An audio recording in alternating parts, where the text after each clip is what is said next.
ಮಂಡ್ಯದ ಗಲಭೆ ವಿವಾದಗಳು ಬಿಜೆಪಿಗೆ ಈಗ ಪ್ರಬಲ ಅಸ್ತ್ರವಾಗಿ ಪರಿಣಮಿಸ್ತಾ ಇದೆ. ಈ ಹಿಂದೆ ಮಂಡ್ಯ ಜಿಲ್ಲೆಯಲ್ಲಿ ಕೆರಗೋಡು ಧ್ವಜ ವಿವಾದ ಸೃಷ್ಟಿಯಾಗಿತ್ತು. ಈಗ ನಾಗಮಂಗಲದಲ್ಲಿ ಗಣೇಶ ವಿಸರ್ಜನೆಯ ವೇಳೆ ನಡೆದಿರುವಂತಹ ಈ ಗಲಭೆ ಮಂಡ್ಯ ಜಿಲ್ಲೆಯಲ್ಲಿ ಬೇರ್ಬಿಡೋದಕ್ಕೆ ಇದು ಬಿಜೆಪಿಗೆ ಪ್ರಬಲ ಅಸ್ತ್ರ ಆಗೋದ್ರಲ್ಲಿ ಸಂಶಯ ಇಲ್ಲ. ಜಿಲ್ಲೆಯಲ್ಲಿ ಪಕ್ಷ ಸಂಘಟನೆ ಮಾಡುವತ್ತ ಈಗ ಕೇಸರಿ ಪಾಳೆಯ ಗಮನ ಹರಿಸ್ತಾ ಇದೆ. ಇದರಿಂದಾಗಿ ಈಗ ಜೆಡಿಎಸ್ಗೂ ಕೂಡ ಒಂದು ರೀತಿ ಟೆನ್ಷನ್ ಶುರುವಾಗಿದೆ.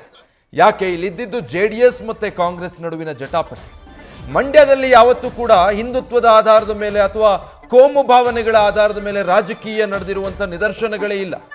ಅಲ್ಲಿ ರೈತರ ಸಮಸ್ಯೆಗಳು, ಕಾವೇರಿ ವಿಚಾರ, ಇಂಥದ್ದರ ಮೇಲೆ ಜಾತಿ ರಾಜಕಾರಣ ಹೀಗೆ ನಡೀತಾ ಇತ್ತು ಬಿಟ್ರೆ ಹಿಂದುತ್ವದ ಆಧಾರದಲ್ಲಿ ಅಲ್ಲಿ ನೆಲೆ ನಿಲ್ಲೋದಕ್ಕೆ ಅದಕ್ಕೆ ಬಿಜೆಪಿಗೆ ಸಾಧ್ಯ ಆಗಿರಲಿಲ್ಲ. ಬಟ್ ಒಂದು ಕೆರಗೋಡಿನ ಹನುಮಧ್ವಜದ ವಿಚಾರ ಭಾರಿ ಸದ್ದು ಮಾಡ್ತು. ಆಗಲೂ ಕೂಡ ಬಿಜೆಪಿ ಅದನ್ನು ಅಸ್ತ್ರವಾಗಿ ಬಳಸಿಕೊಂಡಿತ್ತು. ಈಗ ಈ ನಾಗಮಂಗಲದಲ್ಲಿ ನಡೆದಿರುವಂತಹ ಗಣೇಶೋತ್ಸವದ ಮೆರವಣಿಗೆ ಸಂದರ್ಭದಲ್ಲಿ ಆಗಿರೋ ಗಲಭೆ ಬಿಜೆಪಿಗೆ ಪ್ಲಸ್ ಆಗಿ ಪರಿಣಮಿಸ್ತಾ ಇದೆ. ಸೊ ಇದನ್ನ ಆಧಾರವಾಗಿಟ್ಕೊಂಡು ಇದನ್ನ ಅಡಿಗಲ್ಲಾಗಿಸ್ಕೊಂಡು ಈ ಭಾಗದಲ್ಲಿ ಪಕ್ಷ ಸಂಘಟನೆಗೆ ಮುಂದಾಗಬೇಕು ಅನ್ನೋದು ಬಿಜೆಪಿಯ ಲೆಕ್ಕಾಚಾರ. ಹೀಗಾಗಿ ಪದೇ ಪದೇ ಬಿಜೆಪಿಯ ನಾಯಕರು ಭೇಟಿ ಕೊಡ್ತಾ ಇದ್ದಾರೆ.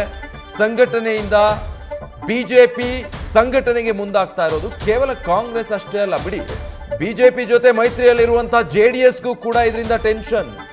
ಜೆಡಿಎಸ್ ಜೊತೆ ಸದ್ಯ ಬಿಜೆಪಿ ಮೈತ್ರಿ ಮಾಡಿಕೊಂಡಿರೋದ್ರಿಂದ ಬಟ್ ಮಂಡ್ಯ ಭಾಗದಲ್ಲೇ ಬಿಜೆಪಿ ಈ ಇಶ್ಯೂ ಇಟ್ಕೊಂಡು ಸಂಘಟನೆ ಮಾಡೋದಕ್ಕೆ ಹೊರಟಿರೋದ್ರಿಂದ, ಯಾಕಂದ್ರೆ ಒಂದು ಜೆಡಿಎಸ್ ಕಬ್ಜಾ ಮಾಡುತ್ತೆ ಮಂಡ್ಯ ಭಾಗವನ್ನ, ಇಲ್ಲ ಸಂಪೂರ್ಣ ಕಾಂಗ್ರೆಸ್ ತೆಕ್ಕೆಗೆ ಹೋಗುತ್ತೆ. ಅಲ್ಲಿ ಬಿಜೆಪಿ ರೂಲ್ಡ್ ಔಟ್ ಅನ್ನೋ ಹಾಗೆ ಇತ್ತು. ಹಳೆ ಮೈಸೂರು ಭಾಗದ ಬಹುತೇಕ ಕ್ಷೇತ್ರಗಳಲ್ಲಿ ಇದೇ ಚಿತ್ರಣ.